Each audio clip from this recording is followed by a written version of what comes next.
Hello, Adel Church of God. I hope you enjoyed yesterday's devotion. We talked about creating a little bit and how God created some things in Peter, and we know He did that in David. We know He did that in in a lot of people. But I want to jump into Genesis and talk about some things that He did create. Genesis chapter number 1, verse number 24. By this time, He has done a mighty work. He has done a mighty work with His hands. And He has created a lot of amazing things. But when we get down to verse number 24, it says, Then God said, Let the earth bring forth the living creatures according to its kind, cattle and creeping things and beasts on the earth, beasts of the earth according to its kind. And it was so, and God made the beasts of the earth according to its kind, cattle according to its kind, and everything that creeps on the earth according to its kind. And God saw that it was good. Then God said, Let there be man. So I want to start with the creeping things and what God created. Have you ever heard a lion roar?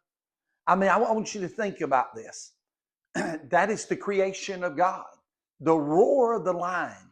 And the roar of the lion, I have a picture in my office with a lion that is above a lamb. And God was so creative in His creating that He created this king of the jungle, this lion that could take his claws and rip an animal in two.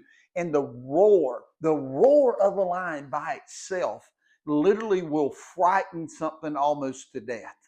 The roar will make you tremble. The roar will stop you in your tracks. The roar, that was part of the creation. And then if you look at this picture that's in my office, below the lion is a lamb, this gentle creature.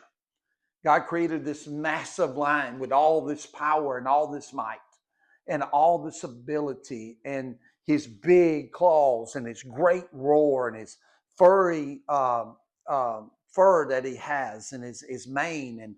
And this lion is smart and he's fast and he's aggressive. But then think about the lamb. This lamb that is fluffy and this lamb that doesn't have claws, and this lamb that feeds on the grass. The lion feeds on the animals. The lion feeds on flesh. The lion is aggressive and not mean but vicious. But a lamb is gentle and humble and meek and mild. A lamb is something you could put your head up on and as like a pillow, and you could cuddle up to it. But I wouldn't probably advise cuddling up to a lion. But isn't it amazing that God can create this awesome powerhouse of a lion and then turn around and create this beautiful little lamb? The lamb, and Christ is even compared by saying He's the Lamb of God. And I mean, I want you to think about that. I want you to get in your mind about how creative God really is. It says here in Genesis that then God said, let the earth bring forth living creatures according to its kind, cattle and creeping things.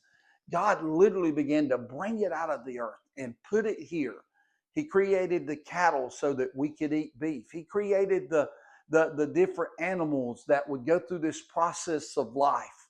This process of life this animal feeds that animal, and this animal does this, and the bee we know makes pollen, and we know all the things that this earth does. God created this system.